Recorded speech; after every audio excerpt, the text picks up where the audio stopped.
Hi, I'm Kathy. This week I want to talk a little bit to new layered curriculum teachers. A couple weeks ago I covered one of the more frequently asked questions in terms of problems as teachers first start layered curriculum. So today I want to talk about a couple of other issues that I also see as some of the top mistakes that teachers may have problems with when they first begin this. Problem number one is sometimes the units are too long. Remember, when you start layered curriculum, it takes you a little time to get into this. You're going to stumble a little bit. Your students need to get used to things. You're going to be making some revisions. So you want to start with really small units. I would say a week or two at the most. In fact, 2 weeks would be the maximum I would ever do a unit for.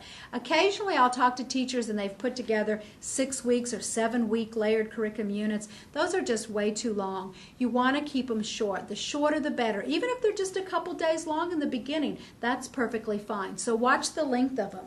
The second thing I look at in a unit is how many assignments do you have in the C layer. Occasionally someone will send a unit for me to post on the website, and one of the things I'll look at is, say in their C layer, it'll say do 75 points to get a C, and I look at the C layer and there's 75 points in the C layer. What this does is it doesn't leave any room for error, and it really takes the choice out of it. In other words, the student's going to have to do every one of the C layer assignments in order to make a C. Well, that doesn't allow for any choice in here. So a good rule of thumb is put 2 or 3 times as many assignments in the C layer that you expect students to do. So if I want you to do 75 points worth of assignments to get a C, I may put 200 or 225 points worth of assignments in there.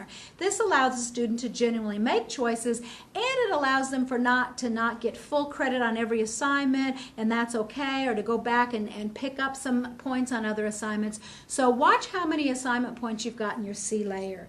And the last thing too, don't be afraid to use mandated direct teacher instruction for some objectives. Not everything needs to be an option. Not everything needs to have choice. There's nothing wrong with on some things saying, here's the objective and here's how we're all going to learn it. Particularly in the beginning of the year when you're trying to keep a lot of structure in here, put some choice where you can, but don't feel obligated to make absolutely everything a choice.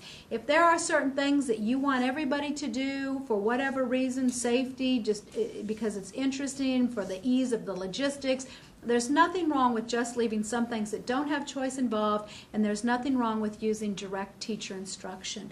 For more information, you can take a look at the Layered Curriculum textbook, you can look at helpforteachers.com, or you can visit brains.org.